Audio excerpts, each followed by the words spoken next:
Welcome to the What's Happening Birmingham video podcast.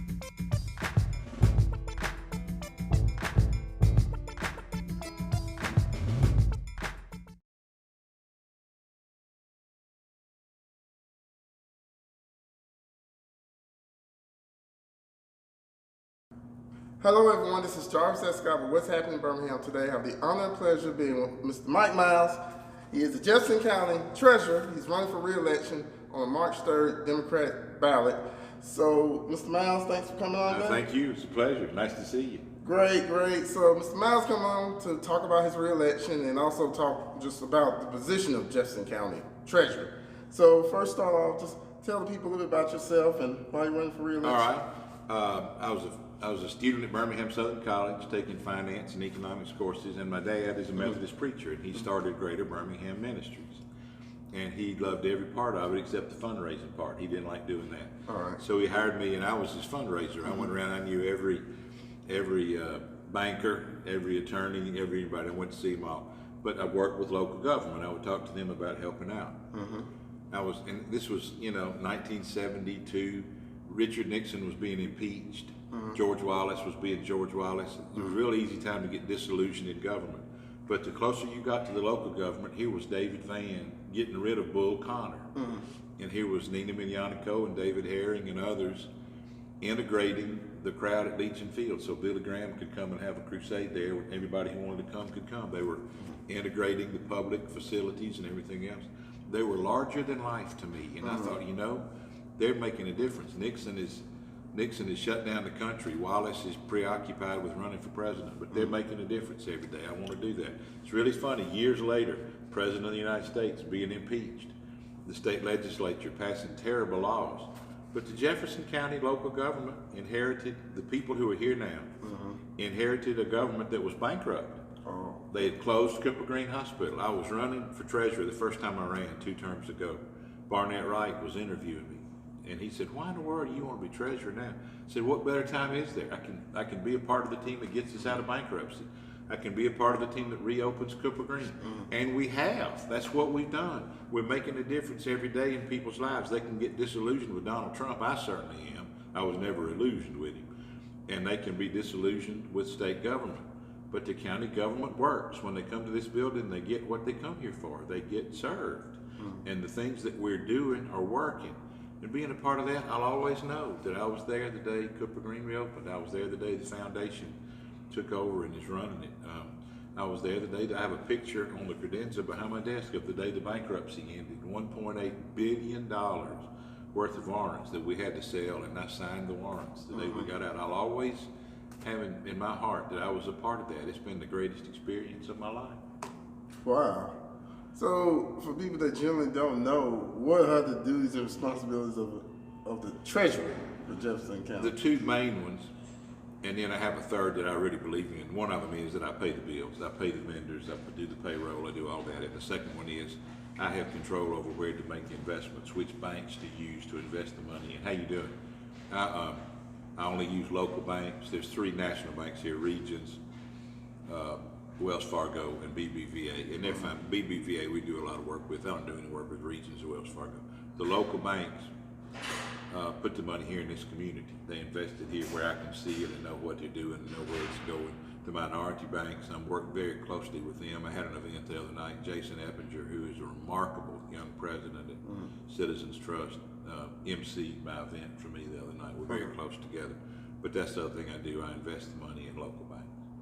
All right, so now kind of transition. What you feel has been your accomplishments in your past 2 terms? Being a part of the team of reopening Cooper Green was huge, and getting out of bankruptcy was big. There's a thing that I want to finish, and we're over halfway through, but it's one of the reasons that I really made the decision to run again for a 3rd term. People forget because of the bankruptcy of Cooper Green that the crisis before that was the sewer system. The sewer system just was broken. The federal court ordered the county before I got here to rebuild it, and we are. We had to take $250 million and set it in an account just to go to the sewer debt, but we could invest it. And what a lot of people don't know is that the judge put in his order that when we got that money to $400 million, we could refinance the debt. And we're over halfway to that. We couldn't start until the bankruptcy ended, but we've gotten Keith Mooney, who counsels me. We've got it from 250 million to 334. It's 84 million.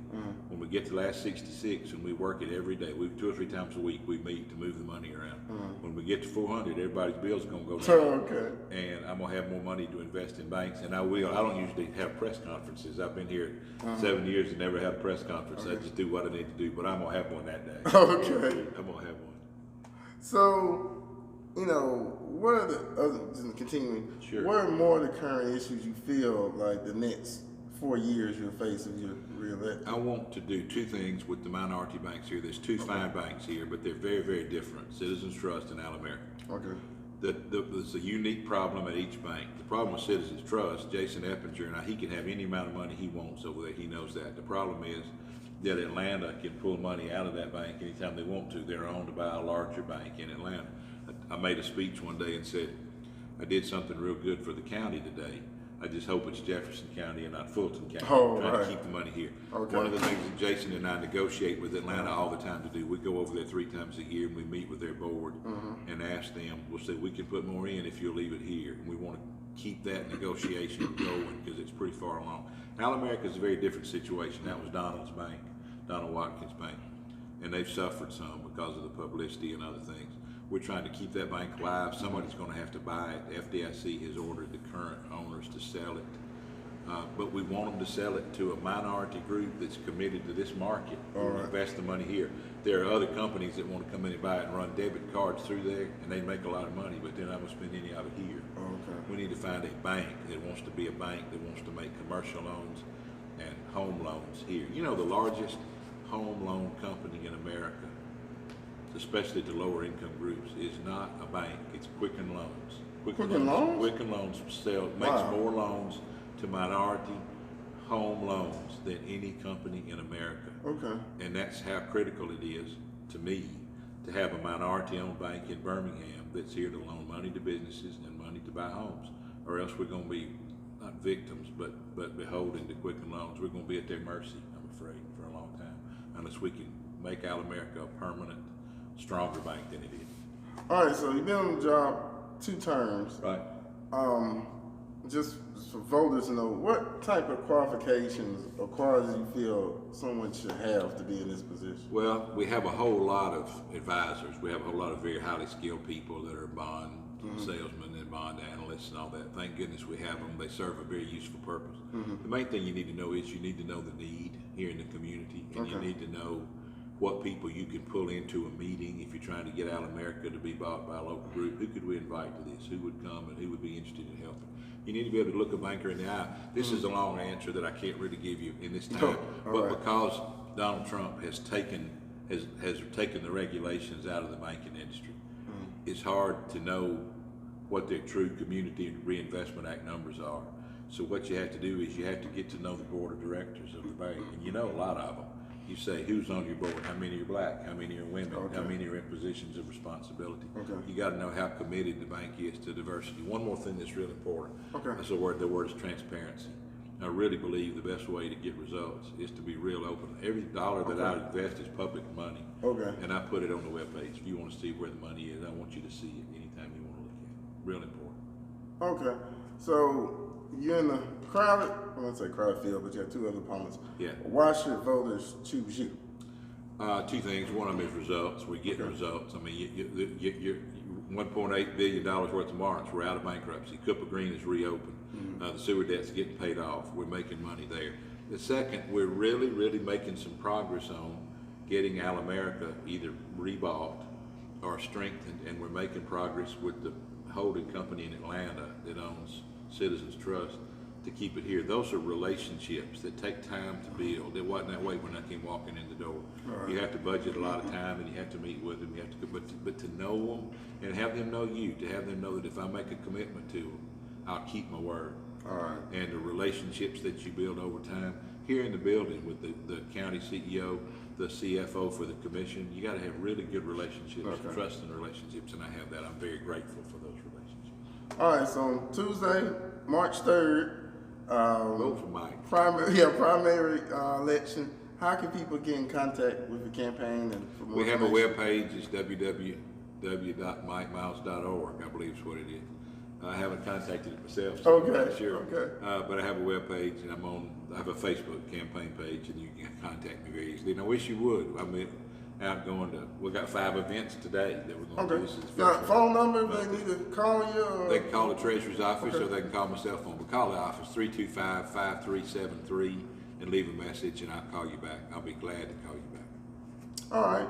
Well, Mr. Miles, thank you for coming Well, on. And thank I'm you. going to let you make a closing case real quick to the voters. Go Well, ahead. don't be disillusioned in government. I judge high school civics in this age and time because of the impeachment of the president, because of the terrible performance the legislature is doing. It's easy for high school and college kids to give up on government and decide all government is bad. All government is not bad. Some government is good. Some people in local government are trying really hard to make things better. It takes time to do it. It takes partnership. You can't use the first person singular I. It's a team effort. But we're doing things that can give young people confidence in government again at a local level, the same way that Nina Milianico and David Van and Chris Dawson did to me. Give us a chance to keep working for you because we're giving you results. We're doing it very transparently. I think you like what you're getting from the courthouse. I hope you do because we're doing the best we can. Well, I'd love to have you vote on March the 3rd. Please come out and vote for as many of the offices as you can because there's some good people on that ballot. Thank you very much. And don't forget, Tuesday, February 27th is the absentee vote That's right. deadline as Deadline. well. So Sure.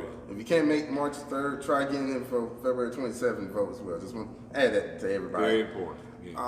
Mr. Miles, well, thanks for coming Well, on pleasure. today. Thank you, Jarvis, It's very very much. educational. My pleasure. Learned more about the first one up for, coming on the I appreciate podcast, it. but very informative about, Jefferson County Treasurer. A lot of people just feel like like you said, just write the bills. Right to be, Whereas- write the checks, which I do. Let me tell you, one of my favorite things this last year, I got to write a check for $1.5 million to the Magic City Classic. Okay. That had never been done before. And we got some commissioners in here that would help do it, and they got it done, and I got to write the check for it. That was a kick. That was fun. That was fun. Well, thank you again. Thank you. Thank you all for watching this video. Please check out What's Happening in Birmingham for more videos, and don't forget to subscribe to my YouTube channel. Thank you all again, and have a great day. Bye-bye. Good thing. Thank you for watching the What's Happening Birmingham video podcast. Please check out our website, app, or subscribe to our YouTube channel for the latest videos today.